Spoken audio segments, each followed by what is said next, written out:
The crowd in the Athenian agora parted as Eryxios walked by. They didn't call him a hero or a sage, but his name carried a weight of its own, the kindest man in the city, perhaps in all of Greece.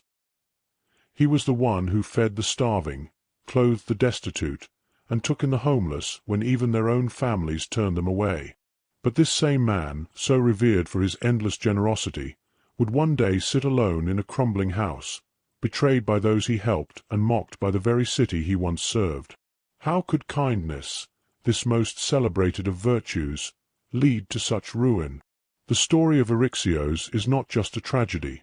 It is a lesson as sharp as a Spartan sword, one the Stoics would carve into the heart of their philosophy. To be kind is noble, but to be kind without reason is dangerous.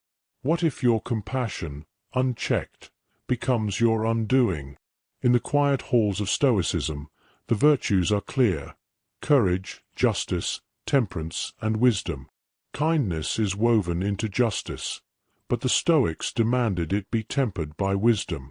Kindness without discernment, they warned, is like a ship without a captain, adrift, vulnerable, and destined for destruction. Eryxios was a man who believed kindness could conquer all. He opened his home to strangers, fed the poor, and refused to turn anyone away. At first, his generosity was a beacon of hope. The shoemaker spoke of him with awe, the fishermen sang his praises, and the orators used his deeds as examples in their speeches. But soon, his kindness began to draw not only the needy, but also the greedy. Men began to take more than they needed. Women invented sob stories to win his sympathy, and merchants who could afford to pay used his generosity as a way to avoid their debts. Eryxios saw this, but his heart refused to harden. "It is better to be deceived in kindness than to withhold it," he would say, quoting the poets. But this belief, so pure, would lead him down a dark path. The philosopher Seneca once wrote, "Kindness that harms its giver or its receiver is no kindness at all." It is a strange paradox. The very act of helping, when done without restraint or wisdom, can become a form of harm.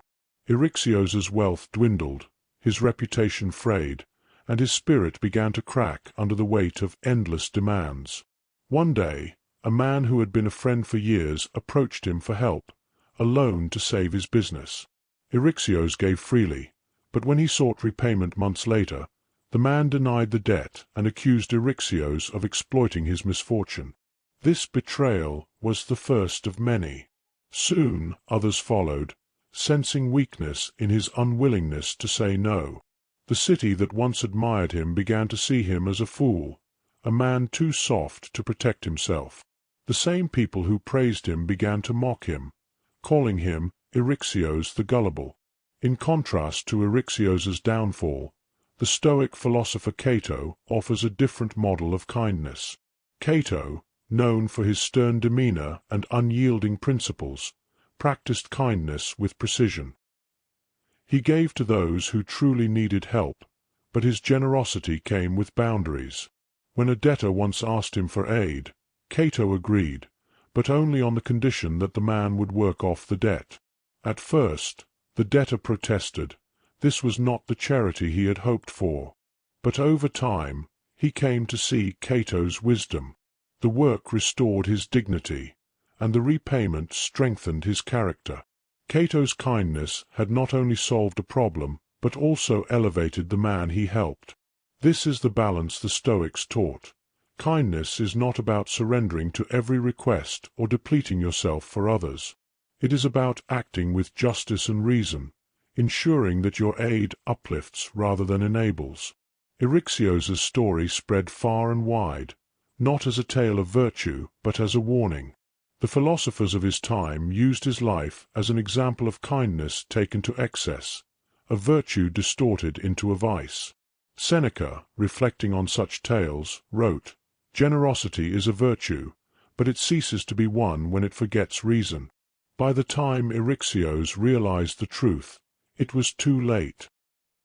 He had given away everything, not just his wealth, but his dignity and his peace of mind. The city he loved so dearly had drained him, and he was left with nothing but regret. But his story is not without hope.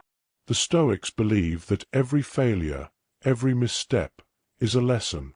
From Eryxios's mistakes, we learn the importance of discernment, of balancing the heart with the mind, the impulse to give with the wisdom to know when to stop. What, then, is the Stoic way to practice kindness?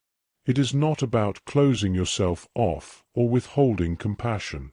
It is about wielding kindness as a tool of justice, ensuring that your actions serve the greater good without destroying yourself in the process.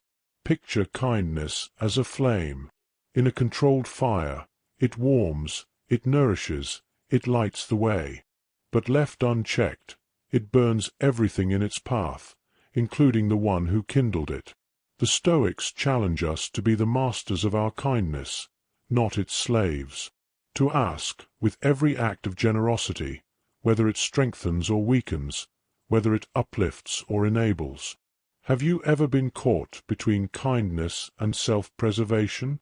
Share your story in the comments below, and let's explore this Stoic principle together.